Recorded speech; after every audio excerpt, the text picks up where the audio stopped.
welcome to episode 3 of Car Coffee Chats with Caitlin. Today we have my mother, also known as Paulette, but if I say mom, that's why. Today we went to Demolition Coffee. I got a iced coffee with milk, and I would rate it a solid 8.3, but I love Demolition Coffee also just because it's really good vibes overall. What did you get, Mom? I think I got some sort of caramel latte. I was going to get a cappuccino, but then they served that traditionally in only 6 ounces, and I needed more than that. Yeah. What do you rate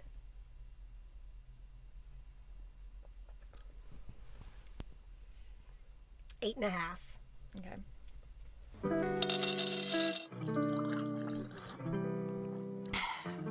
So, before my mom gets into her background with this topic, this week's topic is mental health and mental health accessibility. And so with that being said, even though I said I would do a little blurb before, Mom, what is your background in mental health and mental health accessibility? Besides the fact that your daughter has mental health issues. So, I have been in the field since about 1990, so 34 years, and still have several more years to go before I actually even consider retiring. And I have done, I've primarily worked in urban centers, not as much suburban or rural. I also have some statewide experiences in for training, things that I've done in the past, and also advocacy around mental health legislation. She's done big things, y'all. And not to toot her own horn, but she's done very big things in the Richmond area. But which is where we live, and that's very well known on my podcast. I'm not outing the fact that we live in Richmond on this episode. But so to get started, I do a by the numbers section. So this is mental health by the numbers, and then in the next section we'll also go over mental health accessibility and treatment by the numbers. But mental health by the numbers. All of these statistics are from the National Alliance on Mental Illness. 22.8% of U.S. adults experienced mental illness in 2021, which is 57.8 million people and represents 1 in 5 adults. 5.5% of U.S. adults experienced serious mental illness in 2021, which represents 1 in 20 adults and is 14.1 million people. 16.7% of United States youth aged 6 to 17 experienced a mental health disorder in 2016. That's 7.7 million people. 7.6% of U.S. adults experienced a co-occurring substance use disorder and mental illness in 2021, which is roughly 19.4 million people. 50% of all lifetime mental illnesses begin by age 14 and 75% by age 24. And suicide is the second leading cause of death among people aged 10 to 14. So with all of those being said, you, I feel like, are one of the top people that I could really ask this question for. But what is one of the top tips that you would give to those experiencing either themselves or experiencing others in a mental health crisis? I think that is a great question, but in some ways it might be a little bit oversimplified, because I think that in your by the numbers in the beginning, you talk about the statistics of someone having a mental health problem versus somebody who's experiencing serious mental illness. And like most things in life, somebody's mental health and wellness is basically on a continuum. And I also think that you would be hard-pressed to find anybody, any adult who hasn't at some point in their life had something that, really emotionally challenged them. So, you know, crisis and crises in the mental health arena, they look different for different people depending on what they're experiencing. And so, that can run the gamut of grief and loss, and not that something is less important to that person than another situation. But it can also run the whole gamut to folks who really struggle with, things like hallucinations and hearing voices and, very serious mental health concerns that they, by and large, will take medication for. Mm-hmm. And so it's kind of an interesting question. I think that, and it sounds so simple, right? Like what are the tips you have? But I think that it's different for different people, and I think that that's important to know. And one of the things that the people I've worked with, who I've trained with, that individual's perception is what their perception is, and you can't change that. And that's an important thing to remember. So I think, the rule of thumb is always to do your best to try to stay calm yourself. Mm-hmm. And that can be hard, particularly when you're a parent or a family member, because, this is a person in your life that you love, and so that can sometimes be really difficult. But I think it's important to remember that it's what they're experiencing, it's their perception of that, to stay calm yourself.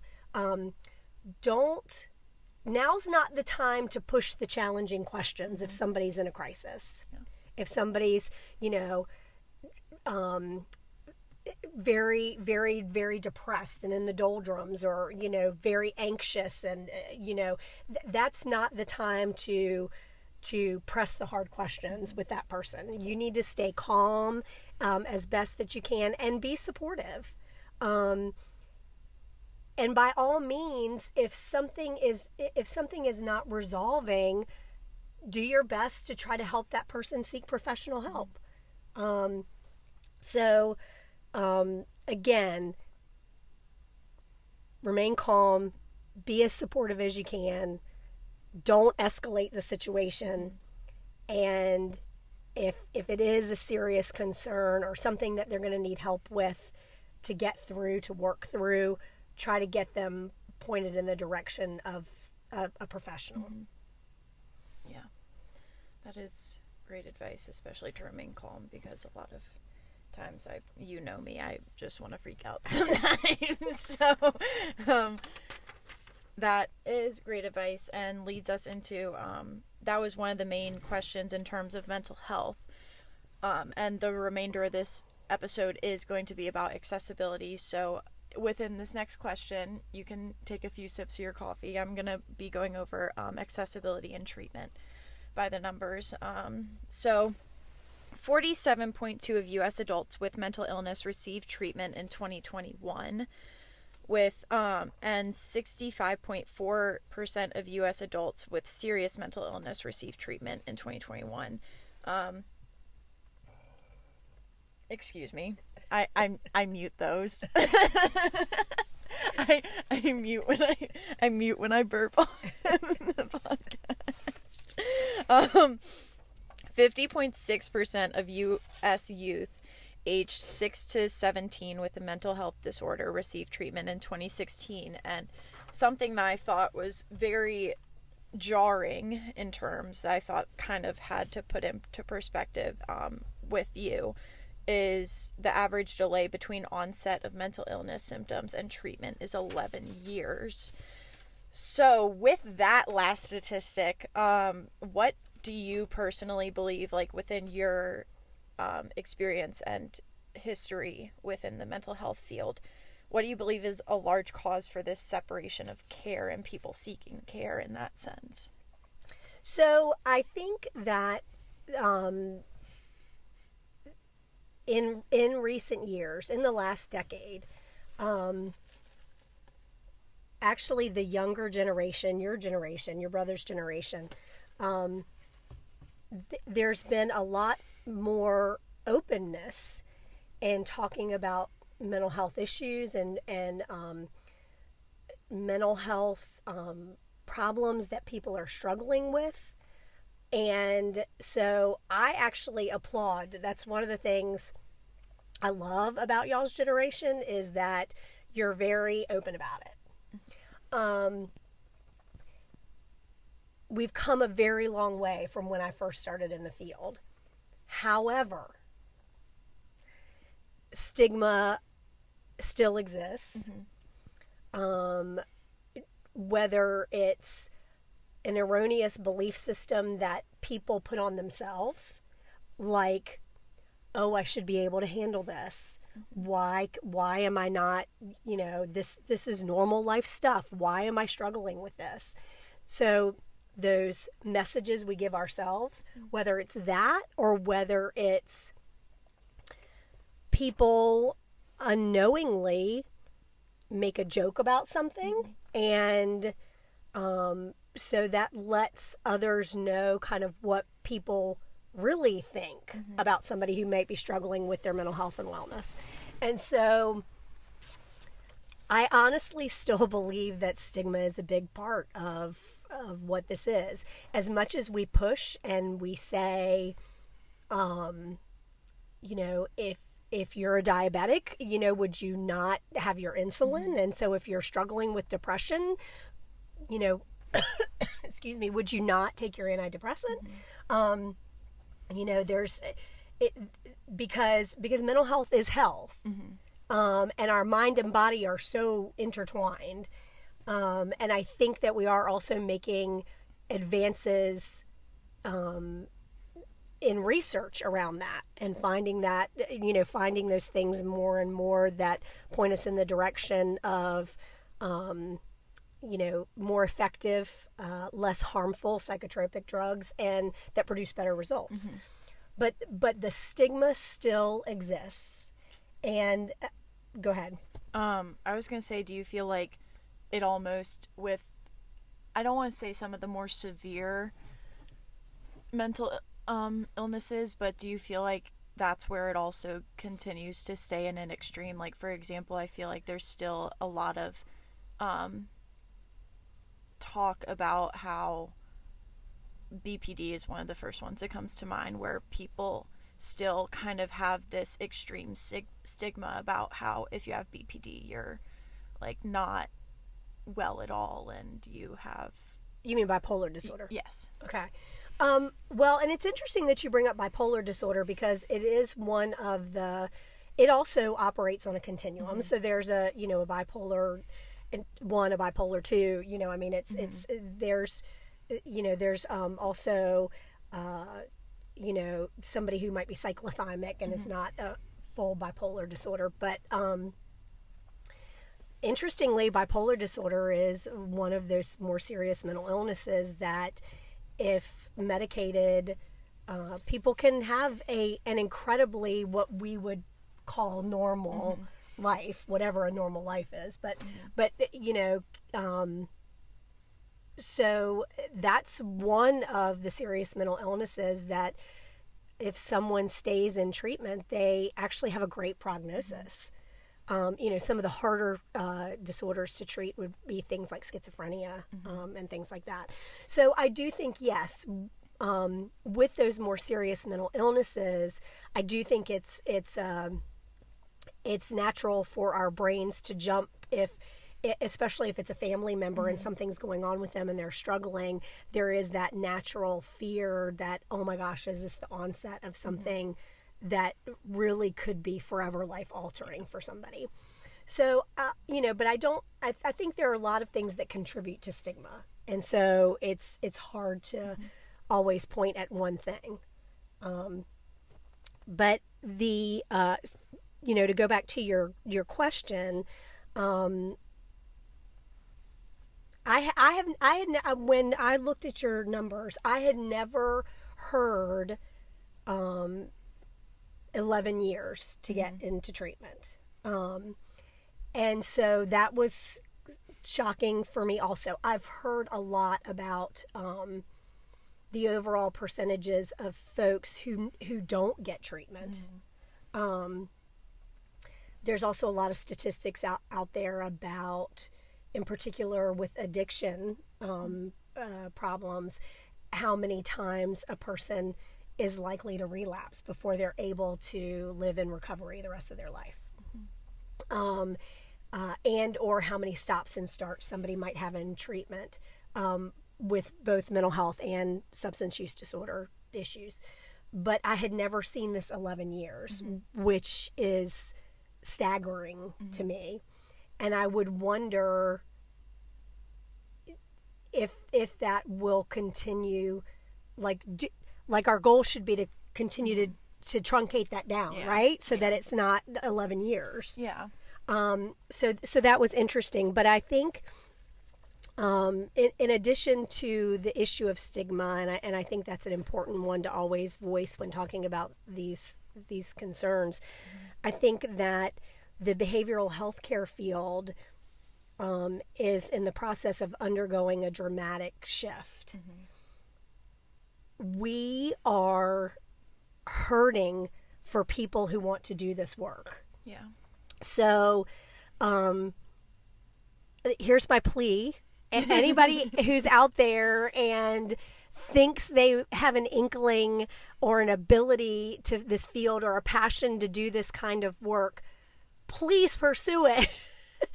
We need good people who are invested in others and want to do this work. So that's my plea. But like many other fields, nursing, healthcare professionals, teachers, and people in my line of work, clinicians, therapists, case managers, people who are doing this type of work, all of these, some of these professions were profoundly impacted by COVID. And my field was one of those as well. So I do, I do think that's a part of our current issue. I'm hoping that will improve. I will say, hats off to people in my field who do more of, I do some of the advocacy stuff, but not to the degree that others do. So people who do that all the time and or are in statewide agencies, and even our legislators in Virginia, they do realize this is a huge issue, that we don't have enough people to do the work. And so they are coming up with creative ideas. There's several bills out there now about trying to create pathways for young people to go into this work and to get experience as they're getting educated. And so there's still some more work to do on those. They're not where they probably totally need to be yet. But people are thinking creatively and thinking outside of the box in order to try to get more people to come into the field. And so I think that's exciting. But that's a problem that, continues to plague us. I also think that, it's the workforce, the shortage in my field also definitely contributes, but isn't the only contributor to the access issues. You use the word accessibility in a lot of what you put down, and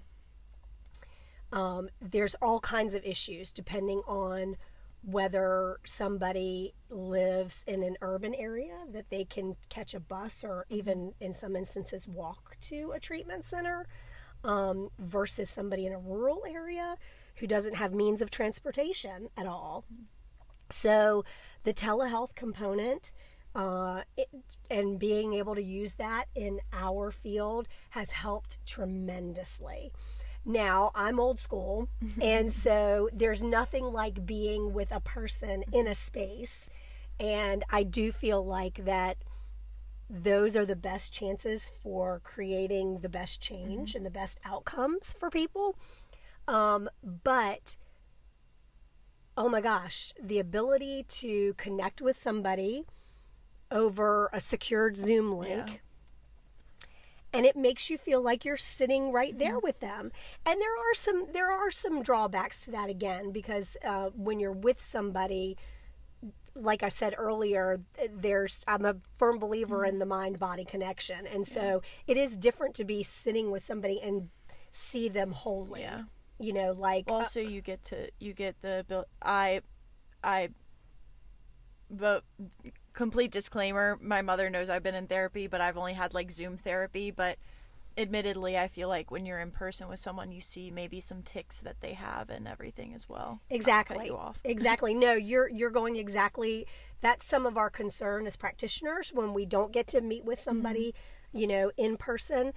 You know, how is somebody fully dressed today? Not that they have to be dressed to the nines, but you know, how we put ourselves out to the world is a lot of times an indicator of where we are with our own mental health and wellness.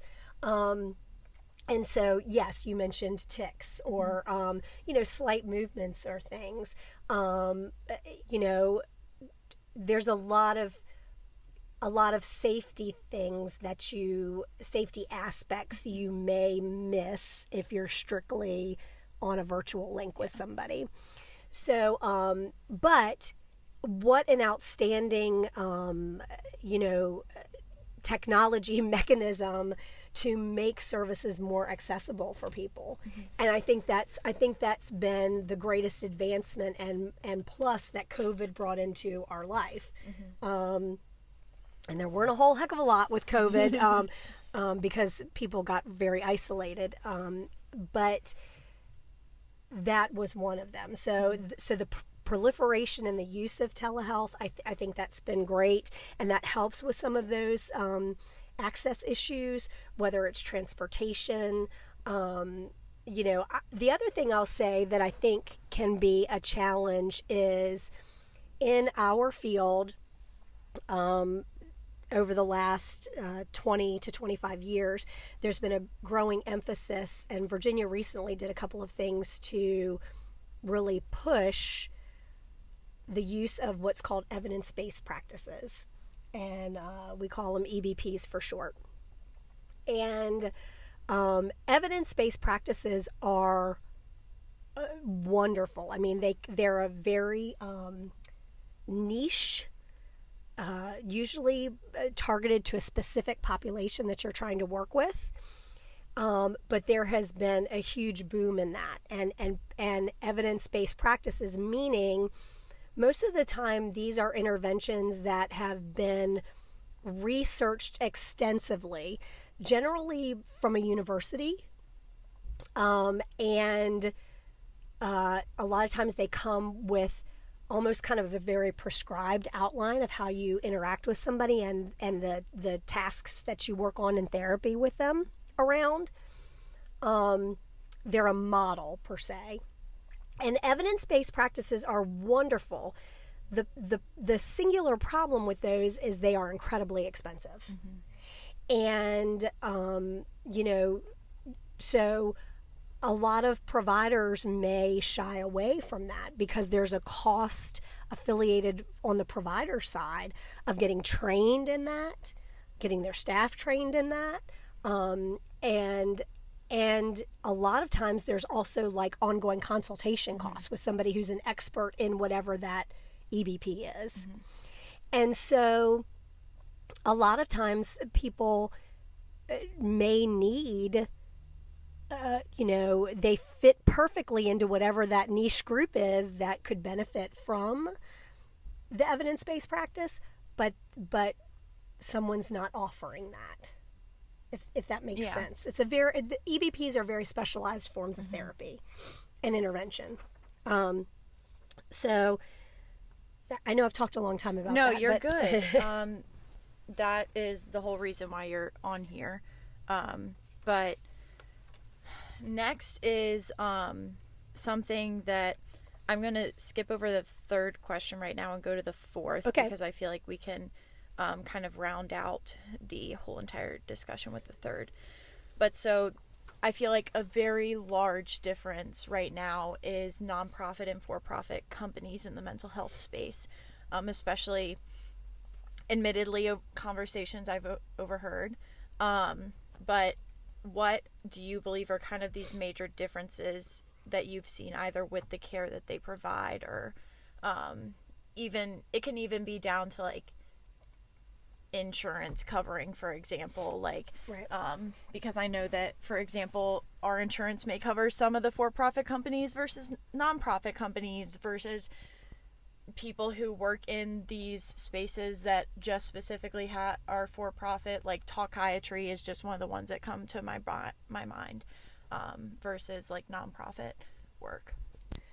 So the biggest kind of difference that exists, and now I'm going to oversimplify, is exactly in how you even characterize them. Okay, so my whole experience has been in the public sector for mental health and wellness.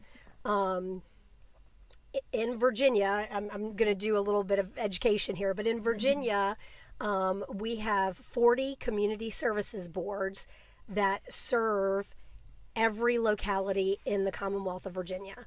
So some of those we do generally tend to be boards that are more considered urban, like Norfolk or Richmond, versus suburban, like in our area, Chesterfield. Amelia. Amelia. Well, Amelia would be considered rural. Oh, okay. So, and then this third category of rural areas. Virginia, there are a lot of areas that are very rural. So the Community Services Board system, they may serve just one locality, or they may be what's considered multi-jurisdictional. So they may serve several counties. And those community services boards, they have unique challenges also, because they may have a small city that has more of kind of an urban feel, say like Roanoke, but then, very little suburban localities, and they go right out into rural localities. And so, we're all different in the way of, we're all held to certain standards by the Department of Behavioral Health, who provides our oversight, but we are completely publicly funded. We're not, that can also mean grants that we've applied for. But most of our allocations are drawn down through the Department of Behavioral Health. So federal and statewide money that all comes through the Department of Behavioral Health, and then it gets allocated to these 40 boards to serve Virginia citizens. So it's a completely different, the money side of it is completely different than a private entity business. I mean, so a private business is definitely run on a very specific for-profit business type of model, and the community services boards aren't run that way. All of our money always goes back into our staffing and our services. So it's a very, very different model. And there are providers out there who are nonprofit and for-profit both, who are outstanding, who do terrific work. But again, the biggest difference is what we do in the way of what our operational model looks like. The other thing I will say is that we are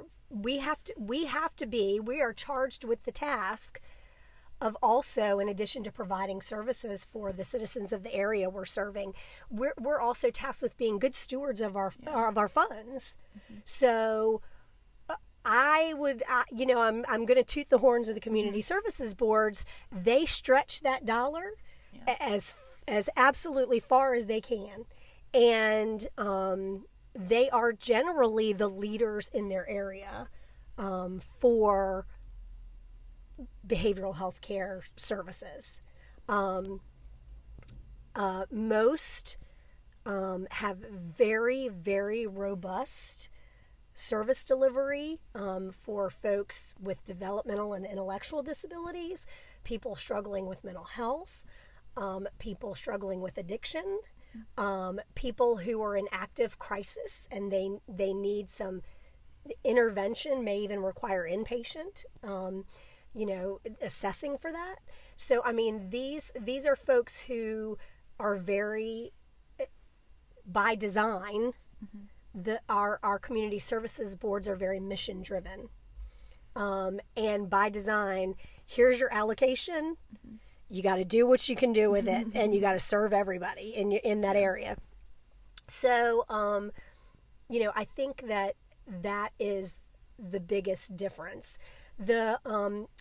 Any entity out there providing a behavioral health care service has to be licensed, and they're also regulated through the Department of Behavioral Health, the Office of Licensure. But the community services boards also engage in different performance contract systems and are held to certain standards. And that's for the safety and wellness of the people that we're serving. Yeah. So I think that's the biggest difference. And again, there are for-profit providers out there delivering fantastic services. I think, in my opinion, not to cut you off, but I think one of the main, it says the battery is out, so we will, if the camera shuts off, what we're going to do is we're literally just going to set up my phone camera and continue talking. Okay. But so one of the main things I've seen that I feel like personally is one of the biggest pros of for-profits is that they go across states.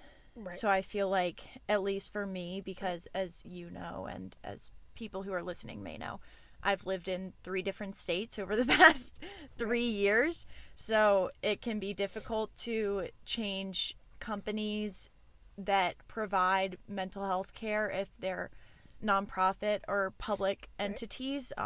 Meanwhile, these for-profit businesses, they have places in California, Virginia, DC, Florida, North Carolina, you name it. They cover a lot of different states that I think is one of the main, I can't think of the word, but one of the main pluses, attractive qualities, if you will, of these for-profit businesses. Well, especially for young people who are living their best life at this stage of the game and are trying to have as many experiences as they can and may be very mobile. Yeah, that is a definite plus. I will say, for our community services boards, we're serving the citizens of that locality where we are, or that our board is charged with providing for. I guess this. Wait. This is my is my opportunity to also. We talked about we rated our coffee, but what you don't know is earlier when we went inside, I hadn't had breakfast yet this morning, and so I got the cinnamon bun and they heated it up, and that got a definite 10. Okay, just had to put that plug in for demolition. Yeah, they will. What I typically do is I put the logo in between us while we're rating the coffee, so people are easily able to find it by Googling it. Cinnamon bun, get them to heat it up. Yummy, yummy. So I guess in this next question, it kind of rounds out the questions before I ask if you have any others. But in your experience, what have been the most difficult areas of mental health to continue accessibility in or for? So I thought this was a great question. Probably the best question out of the ones that you were posing to me. Because I think for people who don't work in our field, they may not think about these things. So somebody who has struggled with serious mental illness or serious addiction, and or also some of our developmental and intellectual disabilities come with incredible challenges also for families. Often, not always, but often they have burned bridges with their family members or their close friends or extended family, and they don't have a support system, and that is incredibly challenging because we all know that when things get tough, I mean, sometimes our families can be our burden, right? Like, we won't get into that in our family tree. But by and large, for the most part, your family and your friends who are kind of help you, support you to kind of get you through whatever's going on. In addition, professional help if you're seeking professional help and if you need professional help. But a lot of our folks who have been struggling with mental illness for a very long time, they've burned those bridges, and they can also have a hard time holding down a job. And so they can oftentimes not have an income to support them. Mm-hmm. So one of the biggest challenges that is akin to the work that happens with adults and in a different way with children, and I'll talk about that in a minute, is housing, like a safe, affordable place to live. And I think a lot of times what goes on in our service system is also being driven by issues of people not having housing, not having a support system. And housing is a major one, not just in Virginia, not just in our central Virginia area, but across the country. Mm-hmm. And so, again, that's another area I'm very proud of Virginia. They've been really pushing and funding what are called permanent supportive housing programs for people with serious mental illness. And that has helped, but it's not enough. It's not enough. And so, that I think is an area that in my line of work, we are getting calls about and requests for all the time. And so, that's a challenge for people. And it's generally a request that sometimes we can help them and try to meet that. Understanding that housing is not our primary, what we're primarily working with them on, but definitely it could be an issue that we're trying to help them with and trying to get them resources. I think also housing causes a lot of stress, additional stress, if you will, on either whether it be the family or the main, I don't want to say moneymaker. I don't know what the term is. I'm blanking on the term, but the primary person who is the source of income in a sense. And I think that does almost go hand in hand, which is something I would have never even thought about unless you brought it up on this topic. Yeah, so it's, and I think most people not in my field would think, those are, they would disconnect them more than they really should be, because they're very connected. They can be very, very connected, and most of the time are. Our folks, our people who are unhoused, generally are struggling with some type of behavioral health care problem, whether that's a mental illness or an addiction issue or something. That is typical. Not always. Some folks, honestly, it's bad luck. Yeah. And they've had a bad turn of events that have happened. They've just been dealt a bad hand. Yes. But most of the time, there's some sort of behavioral health care concern that might be contributing to them being unhoused.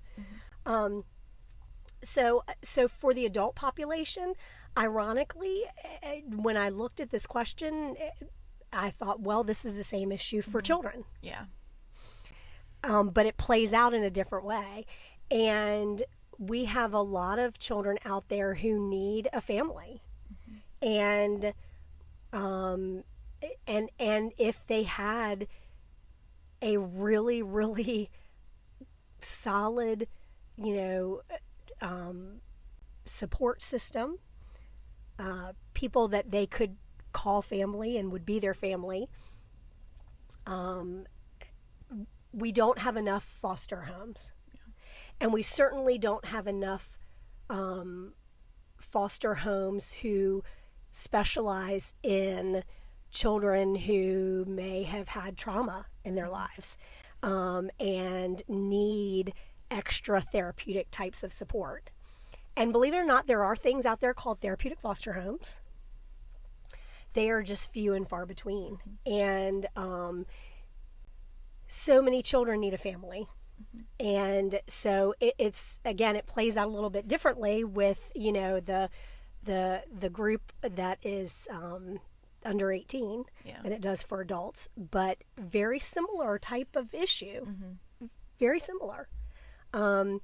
So, I mean, I think that when we work with folks, whether they're young people or adults, part of what we're always asking them about, and in some cases trying to help facilitate, is to figure out who can be their support system again. What does that look like? Who can that be? Because people, I'm a little backtracking to children specifically. The best results for children who may have had issues as young people, a lot of it trauma, as they move into adulthood, the biggest identifying positive factor for them is if they've had a caring, supportive adult in their world. And it doesn't have to be their mom or their dad. It could have been a coach. It could have been a teacher. It could have been, the person who did a pastor, the person who did their arts, their arts after school program. But one caring adult makes the difference. So, sorry, I needed to throw that in too. You're good. But it literally speaks volumes about the saying, "It takes a village." Very true. Very true. So again, you use that quote, and that's exactly part of what we may do when we're working with somebody. Is okay. Let's roll up our sleeves. Who can be your support system? Because everybody needs a support system that's outside of a professional help person. Okay, so so those are some of the things that I think are the biggest issues and challenges with folks who might be having a behavioral health care problem that a lot of times people don't think about. So to round out this interview podcast episode, if you will, is there any other things that you feel like you need to mention about the field, besides that you all definitely need more people in the field, because I know that you toot that horn a lot. Probably the two that I've already emphasized, of which one you reiterated, but I will say it again, and that is, if you have, because this work isn't for everybody, and it's also very draining. It's very draining, and I will also say, if you come into this field, you have to figure out your mechanism, whatever that is, for being able to turn off the events of the day at work. Especially if you want to be successful and, coming home and being a good partner and, being a good parent if you have kids. You have to somehow compartmentalize that. That was my biggest concern as a young practitioner. I did a lot of interesting work over the years. Not the least of which was I was a children's therapist for young people who had experienced sexual abuse in the past.